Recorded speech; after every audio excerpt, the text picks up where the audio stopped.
এখন আমার আগে বক্তব্য রাখছিলেন আমার শ্রদ্ধাভাজন মাওলানা আশরাফুল বদরুল সাহেব। বক্তব্যের মাঝখানে আমি আসছিলাম, মাঝখানে আপনারা কথা না বলে হঠাৎ করে তাকবীর দেওয়া শুরু করলে একে তো বক্তার সমস্যা হয়, দ্বিতীয়ত বক্তা আলোচনা করছেন কোরআন ও হাদিসের আলো। এক্সট্রিমলি কোন সিনিয়র পার্সোনালিটি যদি আসে, দিস ইজ ডিফারেন্ট কেস। আমাদের মতো নগণ্য অ্যাটলিস্ট আমি মাইন্ড করবো না, আসার পরে বক্তা বক্তব্য শেষ করার পরে বক্তা যত ছোট বক্তাই হোক, ওনার কথা বলছি না, উনি তো অনেক উপরের মকামে, জিনিসটা দেখতে সুন্দর লাগে না, আমারও ভালো লাগে না, কিন্তু আমি আপনাদের ভক্তি শ্রদ্ধা আমি বুঝি, আপনাদের ইমোশন। আল্লাহ রাব্বুল আলামিন আপনাদের প্রেমে ভালোবাসা সম্মানের মধ্যে বরকত দান করুন। আমি মাইন্ড করবো না। কালকে আপনারা করেছিলেন, আমি বলেছিলাম, কালকে যিনি ওয়াজ করছিলেন উনি আমার অনেক সিনিয়র।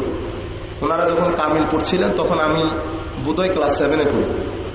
তো আমরা যেহেতু জামিয়াতে পড়ছি, তো আমরা অনেক আমাদের লেখাপড়া শেখার আগে প্রথমে আদব শেখানো হয়েছে আমাদের হযরতে জুনাইদ বাগদাদী রাদিয়াল্লাহু তাআলা আনহু। আজকে আমরা তরিকতের মাহফিলে বসা, তরিকতের বেস ফাউন্ডেশন কি আপনারা দেখেন না? কোন সুফি কোন সুন্নিরে মসজিদে জুতা মারামারি করতে দেখছেন? দেখেন না। কেন করে না? কারণ সুফিদের প্রথম শিক্ষা, সে আর অন্য কোনো কিছু করুক আর না করুক, সুফিদের যেই কোনো দরবারে আপনি যান, আপনি প্রথম যে শিক্ষা পাবেন সেটা হচ্ছে আদব। হযরত জুনাইদ বাগদাদী উনি বলছেন যেই ব্যক্তি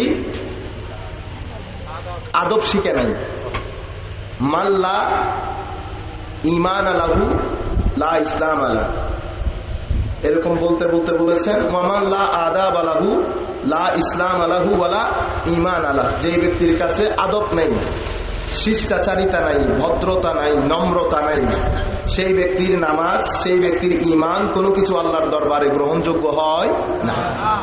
সেই জন্য নবী করিম সাল্লাল্লাহু আলাইহি ওয়াসাল্লাম সাহাবায়ে কেরামকে তরবিয়ত দেওয়ার সময় প্রথমে আদব শিক্ষা দিয়েছিলেন। ঈমানের সাথে সাথে আল্লাহ রসুল শিখানোর সময় প্রথমে আদব শিখিয়েছেন, আল্লাহ শেখানোর সময় প্রথমে ঈমান শিখিয়েছেন, এরপরে আদবে মুস্তাফা শিখিয়েছেন। আল্লাহ সাহাবায়ে কেরামকে কালকে আমি বলেছি, আপনারা হয়তো ভুলে যান নাই, একদিনের মধ্যে ভুলে যাওয়ার কথা না। আমি আপনাদেরকে বলেছি সাহাবায়ে কেরামকে আল্লাহ রাব্বুল আলামিন আদবে মুস্তাফা কিভাবে শিখিয়েছেন, এটা উম্মতের জন্য একটা শিক্ষা।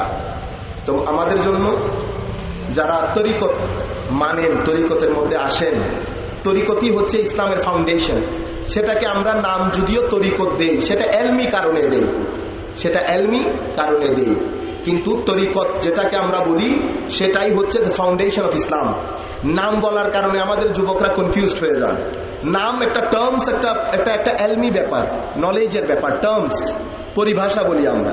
আপনারা ফিজিক্স পড়েন, কেমিস্ট্রি পড়েন, ইকোনমিক্স পড়েন, বিভিন্ন জায়গায় বিভিন্ন টার্মস আমরা ব্যবহার করি, সেটা এলমি পরিভাষা, কিন্তু মূল সেটা হচ্ছে তরিকত। তো আমাদের এই জন্য তরিকতে যারা আসেন তারা প্রথম যে জিনিস শিখেন সেটার নাম আদব। তো আমি আমার স্বনির্বদ্ধ অনুরোধ, আপনারা মাইন্ড করিয়েন না, আপনাদের ইমোশন আমি বুঝি, কিন্তু এরপরও বক্তা যখন বক্তব্য রাখেন তো এটা আমার ভালো লাগে না। আশা করি ভবিষ্যতে আপনারা এটা জানবেন।